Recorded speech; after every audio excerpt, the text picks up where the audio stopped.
Hello बच्चों, नमस्कार। स्वागत है आपके अपनी यूट्यूब चैनल एग्रोटेक स्टडी में और मैं हूं अरविंद यादव। जैसा कि कल मैंने एक वीडियो आपके लिए बनाया था, चैप्टर का नाम था भक्तिन, आपको पता है। तो आज फिर मैं हाजिर हूं आपके लिए बच्चों। कक्षा 12वीं की हिंदी विषय। आपको पता है कि एमपी बोर्ड की जो परीक्षाएं हैं वो 25 फरवरी से स्टार्ट हो रही हैं। तो उसके लिए बच्चों के कमेंट्स आए कि सर बनाइएगा। तो हिंदी के बचार दर्शन और काले मेघा पानी दे, ये वाले दोनों चैप्टर्स के जो आईएमपी क्वेश्चन हैं, इम्पोर्टेंट क्वेश्चन हैं, इम्पोर्टेंट ओटी खासकर। तो ओटी जो है 32 नंबर के आना है। आपको पता है 80 नंबर का पेपर होता है, तो 32 जो ओटी आएंगे। तो यदि आप वीडियो को अच्छे से देखते हैं, समझते हैं चीज़ों को, तो मैं 100% ये कह सकता हूँ कि आपके जो नंबर हैं 32 में से 32 ही आएंगे। बस शर्त ये है कि चीज़ें जो पढ़ाई जाएं, जो बताई जाएं, उनको ज़रूर अच्छी प्रकार से देखा जाए एवं समझा जाए। ठीक है ना।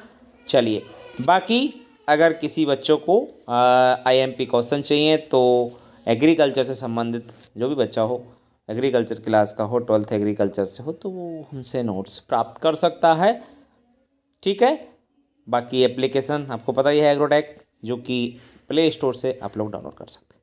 ये तो रही बातें। बाकी चैप्टर हम लोग शुरुआत कर लेते हैं, ज़्यादा आपका समय खराब नहीं करेंगे। तो पहला चैप्टर ले लेते हैं, बाजार दर्शन।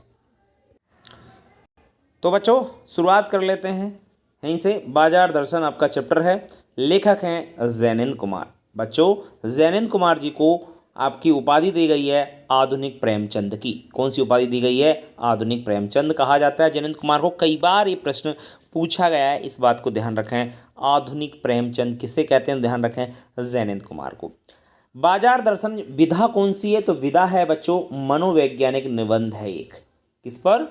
मनोवैज्ञानिक निबंध है, साइकोलॉजिकल एक निबंध है। ध्यान रखें, बाजार दर्शन क्या कहती है, मतलब साइकोलॉजी के आधार पर ये चैप्टर पूरा बनाया गया है। व्यक्ति क्या सोचता है और क्या कर सकता है, क्या सोच सकता है, इस प्रकार के इसमें आपके प्रश्न बनते हैं। पैसा पावर है, ध्यान रखना। सही बात है बेटा, पैसा है तो पावर है, बिल्कुल सही बात है। आज की जो पावर है, शक्ति है ना, वो पैसे में ना, इतनी किसी में नहीं है। ठीक है ना। बाजार क्या? बाजार जादू है। जी हाँ, आप बाजार जाते हो तो आपको वहाँ एक जादू ही दिखाई देगा। नई नई चीज़ें जब दिखाई देती हैं आपको, सजा धजा जब बाजार आपको दिखाई देता है, तो लोग उसको क्या करते हैं? मोहित हो जाते हैं उस बाजार पर। ठीक है ना। चीज़ें नहीं खरीदना चाहते, तब भी जेब में यदि पैसे हों तब भी व्यक्ति खरीद लेता है। तो इसको बोलते हैं जादू। ठीक है। तो बाजार क्या है? जादू है। जब मन खाली हो और जेब भरी हो, मन तो खाली हो और जेब भरी हो, तब इसका जादू खूब चलता है। मन खाली है, मन में कुछ नहीं है, जेब में पैसा है, तो बाजार का जादू गजब का चलता है। व्यक्ति जब बाजार जाए, जेब में पैसा हो, तो खूब सामान खरीदेगा, आलतू फालतू की चीज़ भी खरीद लेगा, जो उसकी आवश्यकता की भी नहीं है, उस चीज़ों को भी ले लेगा। तो इसे बोलते हैं बाजार का जादू। तो बाजार जाएं तो मन खाली नहीं होना चाहिए, सही बात है। और मन खाली हो तब भी बाजार नहीं जाना, बात वही है। मतलब मन खाली हो तो बाजार नहीं जाना ही चाहिए, ये ध्यान रखें। आगे बात करते हैं नेक्स्ट चैप्टर के जो ओटी हैं, वो देखिए आप लोग। भगत जी क्या बेचते थे? तो ध्यान रखें, भगत जी जो बेचते थे वो चूर्ण बेचते थे। भगत जी जीरा व काला नमक लेने कहाँ जाते थे? तो ध्यान रखें, पंसारी की दुकान जाते थे। पंसारी दुकान कहाँ थी? चांदनी चौक में। कहाँ थी? चांदनी चौक। चांदनी चौक का नाम सुना होगा आपने, सुना है कि किसी ने? नहीं सुना है तो हम बता देते हैं आपको बेटा, चांदनी चौक दिल्ली में है। ठीक है। अब ये दिल्ली हो, कहीं के हो, बम्बई के हो, अपन को क्या लेना देना, अपन को सिर्फ याद रखना है। ठीक है ना, ध्यान रखें। भगत जी जैसे लोग ही बाजार जा सकते हैं, जा लिखा है तो ध्यान रखें, भगत जी जैसे लोग ही बाजार जा सकते हैं, ध्यान रखना, ये जा लगा लेना, को सार्थकता दे। परचेजिंग पावर ही पैसे की पावर है। पर ये बहुत इंपॉर्टेंट है, ध्यान रखें। परचेजिंग पावर ही कौन सी पावर होती है? पैसे की पावर होती है। क्लियर? ध्यान रखें।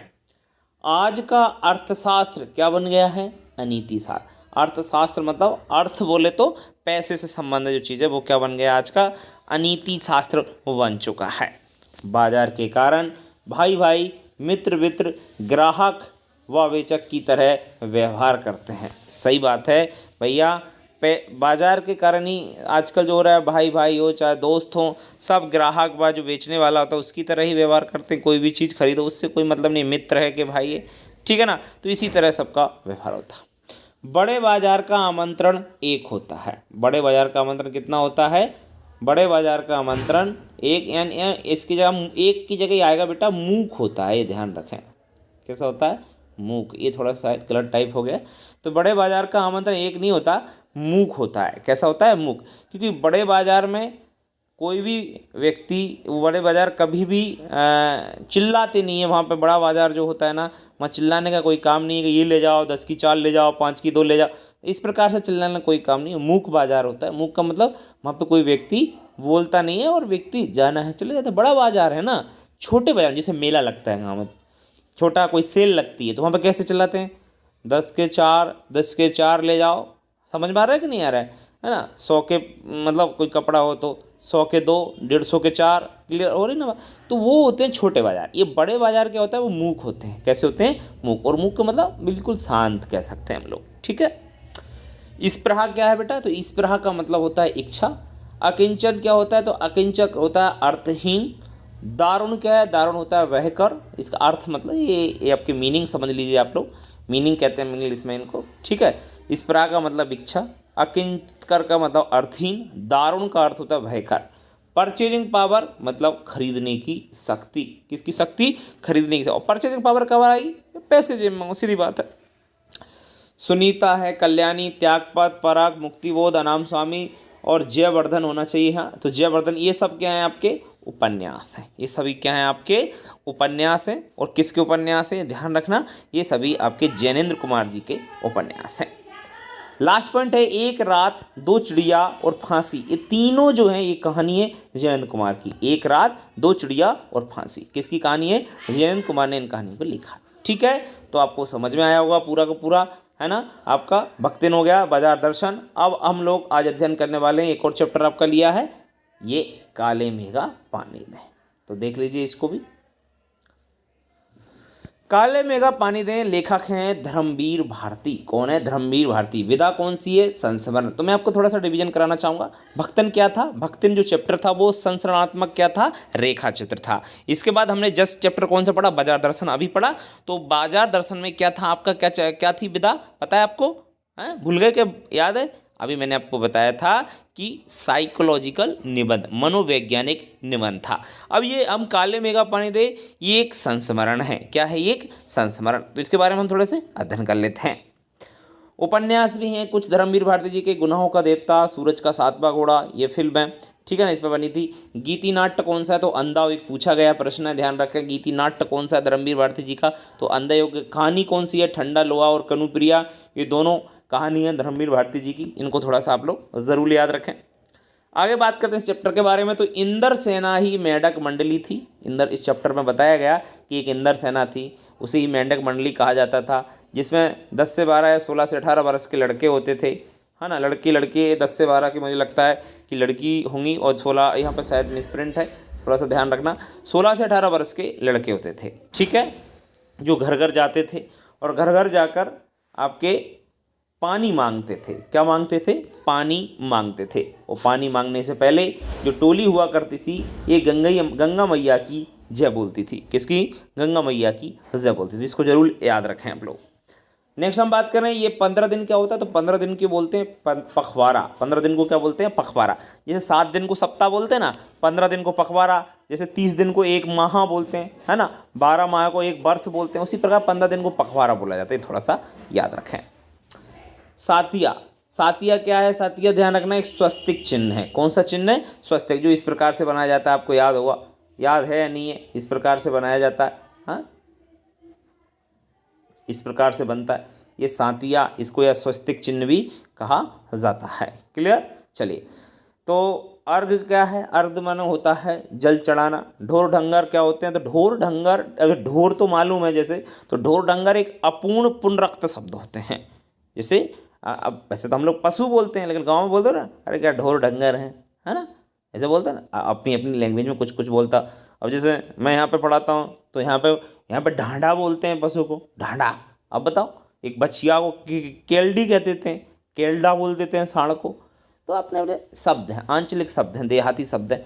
तो ढोर डंगर की बात करें वहाँ पे, ये अपूर्ण पुनरक्त शब्द होता है।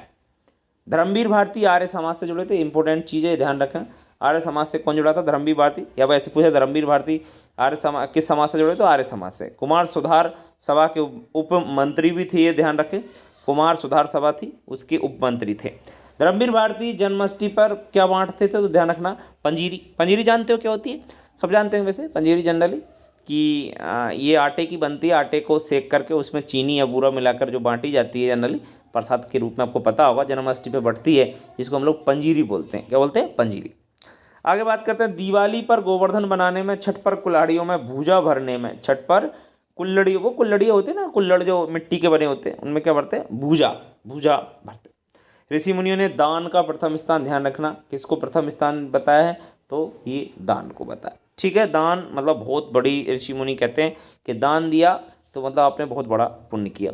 अंधविश्वासों की खान थी कौन? लेखक। अंधविश्वासों की खान कौन थी? लेखक। और लेखक की वो भी कौन? जीजी माँ थी, ये ध्यान रखना है। अंधविश्वासों की खान कौन थी? लेखक की जीजी माँ, जो रिश्ते में कुछ नहीं लगती थी। इस बात का विशेष ध्यान रखना है, जीजी माँ लेखक की कुछ नहीं लगती थी। जीजी माँ का एक लड़का राष्ट्रीय आंदोलन में लाठी कहा चुका था। क्या कहा चुका था? लाठी। किसका लड़का? जीजी माँ का लड़का। ठीक है, तब से जीजी क्या करती थी? गांधी को ही गांधी महाराज कहती थी, कि गांधी गांधी महाराज हैं। क्या हैं? गांधी महाराज हैं। ठीक है, आगे बात करते हैं, यथा राजा तथा प्रजा।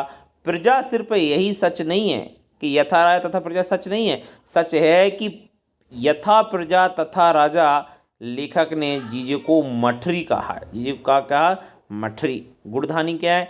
गुड़ व चने के लड्डू। गुड़ व चने के लड्डू क्या बोलते हैं? गुड़धानी। क्या बोलते हैं? गुड़धानी। कल बताया था आपको कि जो सिक्के, किसके जो सिक्के थे, सिक्के बनाते हैं उसको टकसाल कहते हैं। उसे क्या कहते हैं?